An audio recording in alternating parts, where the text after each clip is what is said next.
Hi, I'm Morgan Harris for acoustic guitar. In this video, I'll be teaching you my arrangement of the old-time tune, Chilly Winds. I'll start by showing you the first time through the form, which is what I think of as being the most default or standard version of the melody before I start adding in variations. It consists of 4 different phrases, so I'll break it down into each, slow them down, and show you what's happening. So let's start with the first phrase. 1, 2, 3, 4.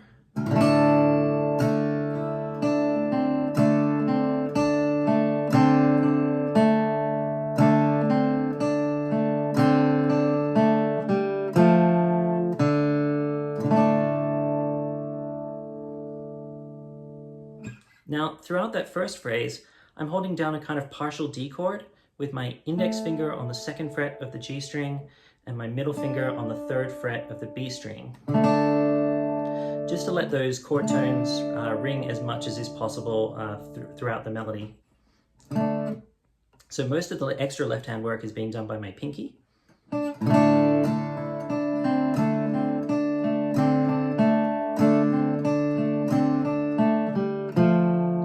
the only time when this middle finger comes up is to switch over to the D string on the 3rd fret, play that note, which has a little bit of a bend on it, and then revert back to its original position. One thing to keep an eye on here and throughout the rest of the arrangement is where I'm deciding to put these like strums on the lower strings. Now I'm starting to and kind of introducing the phrase with a big strum on beat 1. But then after that, I'm doing these kind of smaller strums on the lower strings on beats 2 and 4, creating a kind of backbeat pulse. So to demonstrate, 1, 2, 3, 4, 1, 2, 3, 4.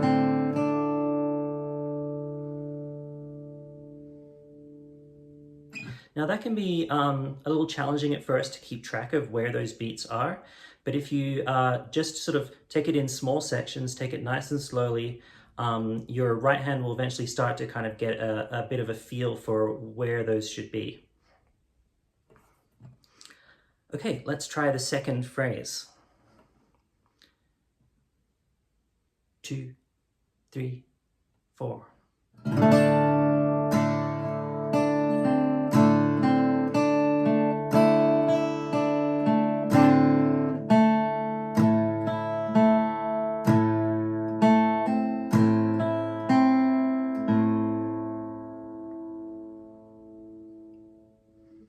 So a lot of similarities there to the first phrase. We're starting off in that same partial D chord position. We're putting in those strums on the lower strings on the same beats. The phrase starts, it's a little different. Going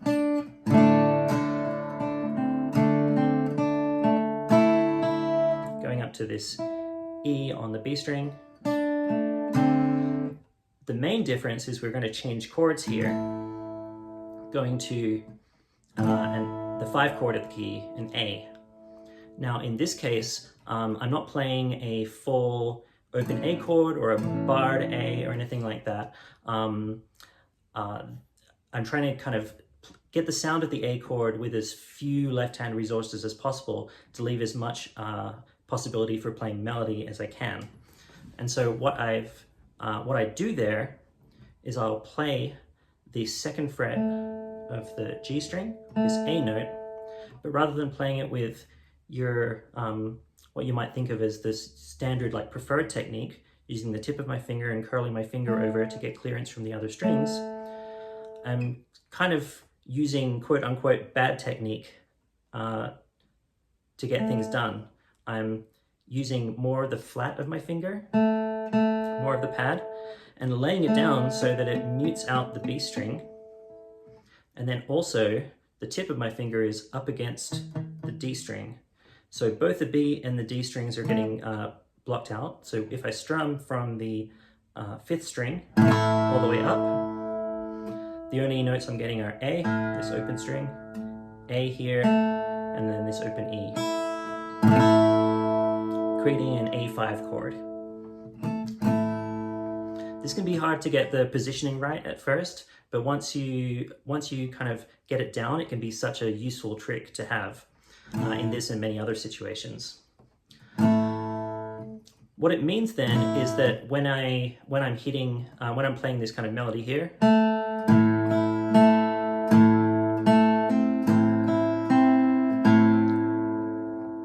by leaving this finger planted, whenever I try to do that strum on the lower strings, I don't have to worry about whether I hit this D string or not, because it's not going to sound. Same with the B string up here.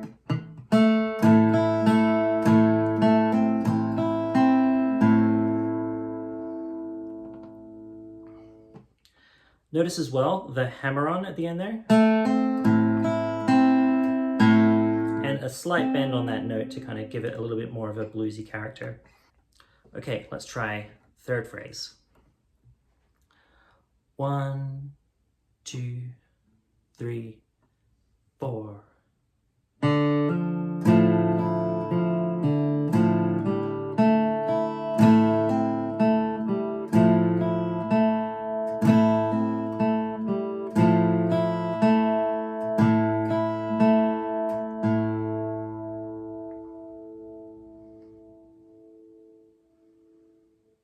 Now this phrase is happening all over that same A chord, but there's a little bit of melody at the beginning that I want to get that requires me to change my left hand positioning a little bit. So right at the beginning, I'm doing a hammer-on from the open D to the 3rd fret D string. And so in order to make that work, I'm just rolling this index finger back a little bit so that the D string is now free to ring. Same with that pull off there. And then here, I'm back to muting both the D and the B strings. So again, that's.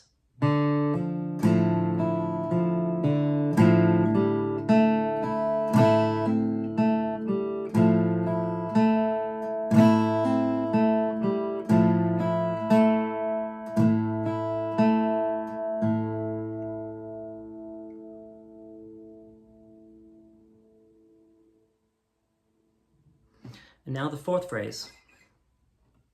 1, 2, 3, 4.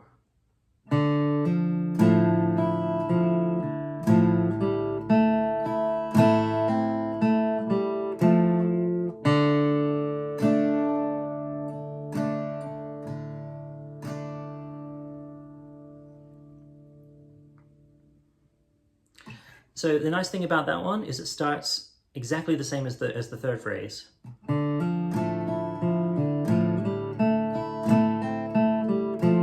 But then instead of continuing, we get. And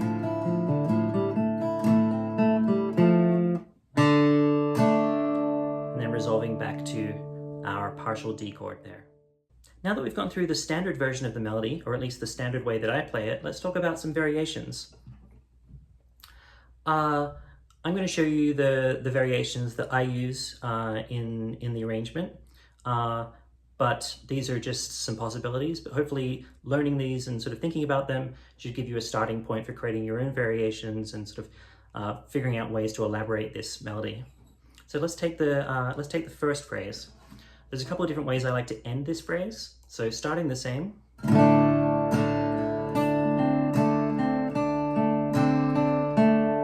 But instead of ending,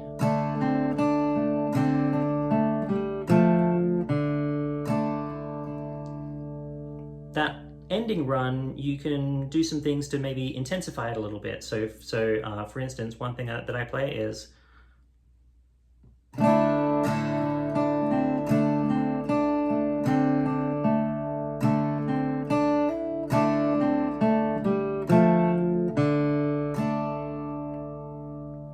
making use of that hammer-on up to the E on the B string. And a similar idea that I also use in this arrangement is just starting a little earlier.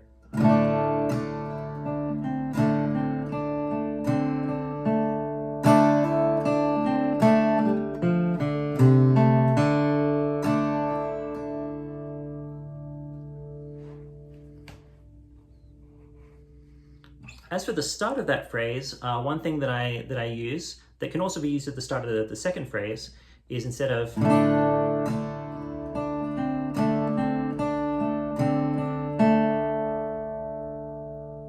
creating a little repeating figure there.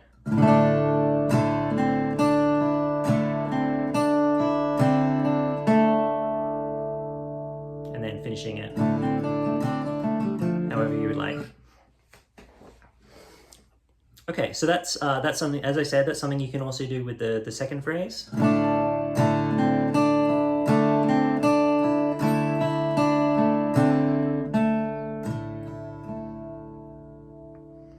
Another thing I like to do with that second phrase is this creating a kind of cascading effect across several strings. So instead of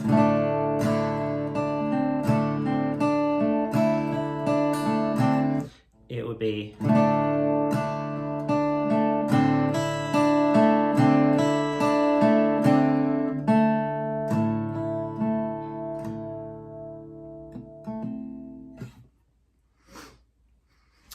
and then right at the end of the tune, I try to create a little bit of a dynamic balance. And one thing that I feel like helps here is this variation where I kind of hang on this E note for a little longer than usual.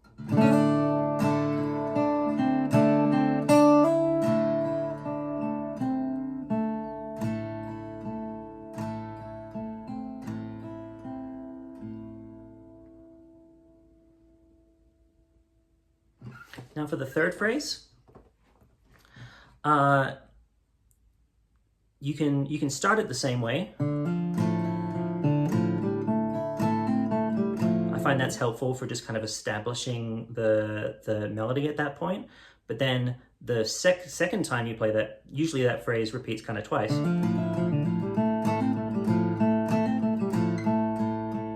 The second time is where you can sort of maybe start to add in some variation. So one thing that I do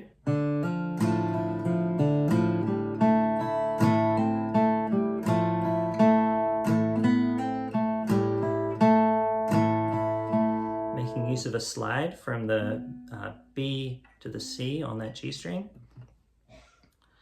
Another one would be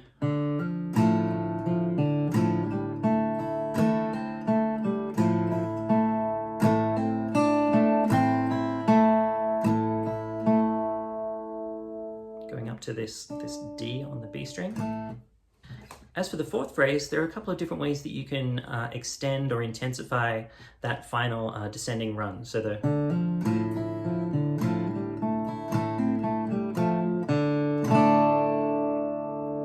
one point I play 1, 2, 3.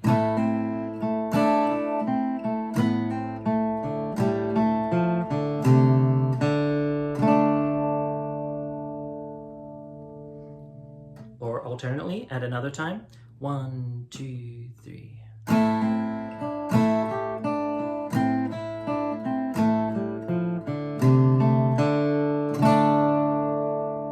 Little funny fingering there, just so that I can keep my index finger.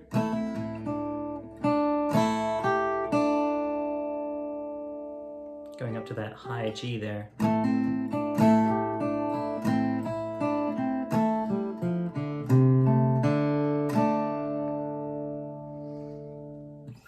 And then at the very end, I have this ending thing that I like to do, where I come into the fourth phrase with a stop after the third phrase.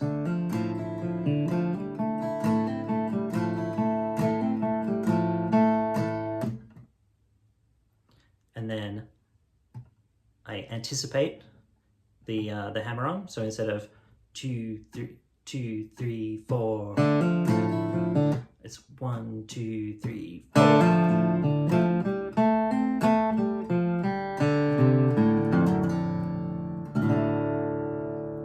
Again, 1, 2, 3.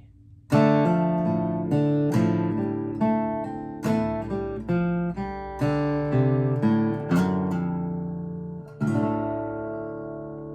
little wiggle on that last note. And that's my arrangement of Chilly Winds. Take it slowly at first, and try to get the hang of the basic melody before adding variations. I hope you've enjoyed this lesson. For acoustic guitar, I'm Morgan Harris. Thanks for watching.